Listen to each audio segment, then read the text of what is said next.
छत्तीसगढ़ी गाने देखने के लिए हमारे YouTube चैनल को सब्सक्राइब करें और नए अपडेट्स जानने के लिए बेल आइकन के बटन को क्लिक करें।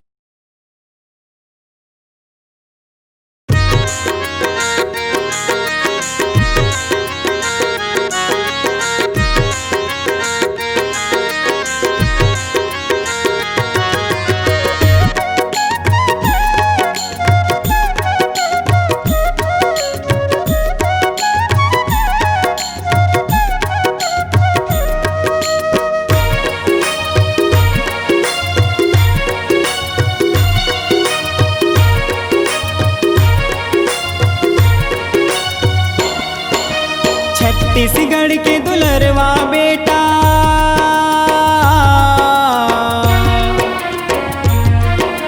छत्तीसगढ़ के दुलरवा बेटा, चटनी बासी खाऊं मैं छत्तीसगढ़िया ताऊं रे, मैं छत्तीसगढ़िया ताऊं, मैं छत्तीसगढ़िया ताऊं रे, मैं छत्तीसगढ़िया ताऊं। छत्तीसगढ़ के दुलरवा बेटा,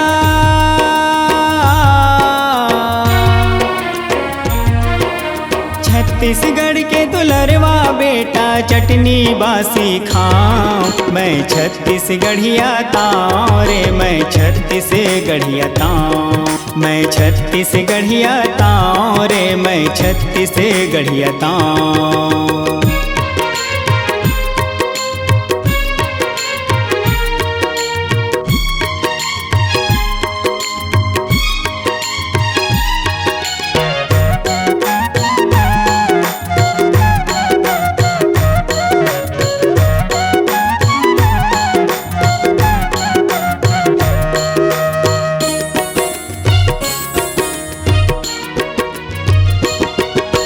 गुरतुर बोली भाखा माँ मैं गीत मया के गाँव रे, गीत मया के गाँव। ऐसिन सोन चिड़ैया ला छोड़ के कौन डहर मैं जाऊँ रे, कौन डहर मैं जाऊँ, कौन डहर मैं जाऊँ रे संगी, कौन डहर मैं जाऊँ रे, कौन डहर मैं जाऊँ। सरगिल सुंदर मोर महतारी,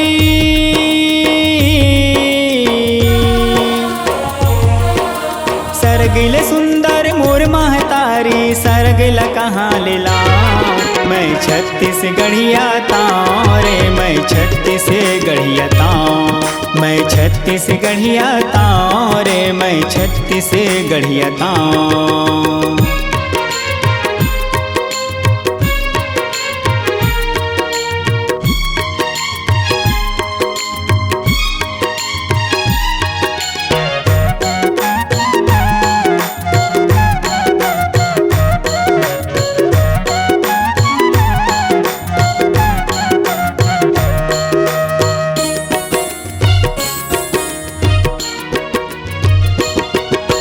खेत खार औ नदिया पहाड़ सुघर अमरैया छाँव रे, सुघर अमरैया छाँव।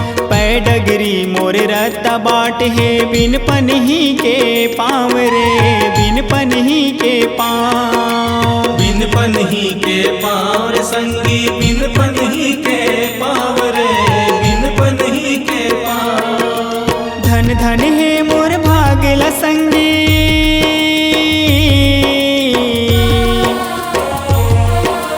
धन धन है मोर भागल संगी, जन्म धर्यो यही ठाऊं मैं छत्तीसगढ़िया ताऊं रे, मैं छत्तीसगढ़िया ताऊं, मैं छत्तीसगढ़िया ताऊं रे, मैं छत्तीसगढ़िया ताऊं।